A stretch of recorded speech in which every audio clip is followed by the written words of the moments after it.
Prezentarea de astăzi aparține unei mașini sovietice, mai precis lui Moskvich 403, însă ușor poate fi și 402 sau de ce nu 407, oricare dintre ele fiind în mare măsură aceeași mașină.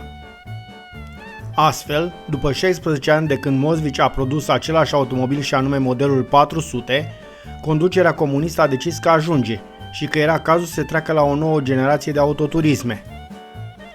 Astfel, pe lângă designul modernizat și adus în pas cu vremea, mașina avea să capete și o suspensie independentă cu brațe duble și amortizoare telescopice pentru puntea din față, precum și un sistem electric funcțional la 12 V, lucru important într-o zonă unde iernile erau foarte dure și pornirile la rece dificile. Moskvich 402, cu care a început producția, era astfel primul automobil rusesc ce avea să fie complet desenat local și nu mai era o copie a altui automobil vestic, iar privind la mașină nu poți decât să îi lauzi. Le-a ieșit pur și simplu superbă pentru vremea ei. Deși oarecum copia stilul american, plin de crom și înflorituri de design, mașina a fost desenată excelent, fiind atrăgătoare și având proporții și linii foarte bine realizate. Totuși, deși era o mașină mică, având doar puțin peste 4 metri, arăta la fel de elegant, similar multor mașini de peste ocean, dar care aveau dimensiuni mult mai mari.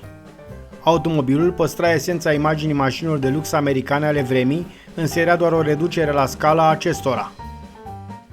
Moskvich avea aceleași bări de protecție groase, cromate, ce învăluiau caroseria, grila radiatorului era și aceasta solemnă și intens modelată, iar linia întregii caroserii era concepută într-un mod interesant, mai ales în zona ușilor din spate. De asemenea, fiecare linie era subliniată de benzi cromate, iar uneori aceste mașini erau vopsite în două culori, după moda specifică a vremii, făcându-le să arate superb.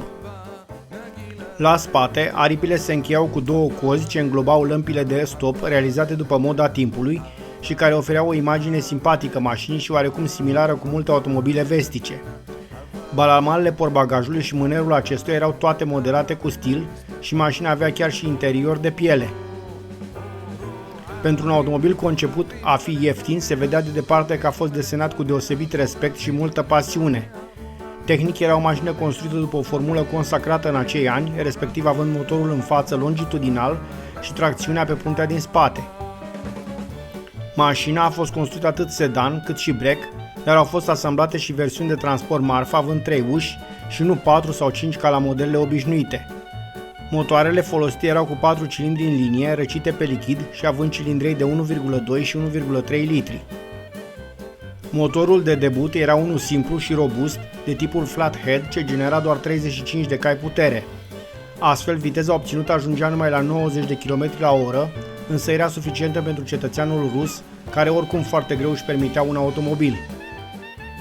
Ulterior, a fost introdusă o motorizare OHV și avea să se obțină 115 km pe oră, acest lucru reducând și zgomotul, mașina nemai fiind mereu forțată să ofere întreaga sa capacitate de tracțiune. La acest lucru a contribuit și faptul că între 1960 și 1965, anul încetării fabricației, cutia de viteză a mai primit o treaptă, ajungând la 4, după ce mult timp mașina a avut o cutie de viteză cu doar 3 rapoarte. Avantajul era major, cu atât mai mult cu cât noile cutii erau unele complet sincronizate. Oricum, deși era construit din oțel, automobilul era totuși relativ ușor, având doar 910 kg, acest lucru contribui de asemenea la calitățile dinamice.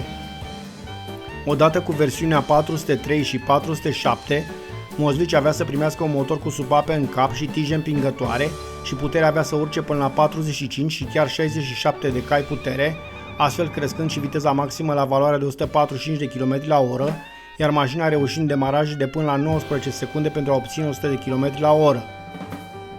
Totuși, această versiune, mai puternică, nu a fost vândută către populație, fiind folosită doar de KGB.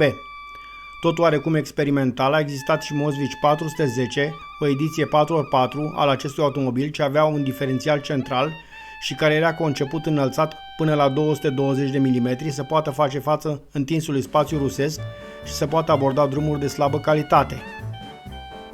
Indiferent că vorbim de versiunea cu tracțiune integrală sau de cea obișnuită, de șosea, mașina a fost foarte apreciată pentru rezistența sa și a fost vândută chiar și în vest, arătând astfel lumii o robustețe care a rămas proverbială când vine vorba de automobilele construite de acest popor.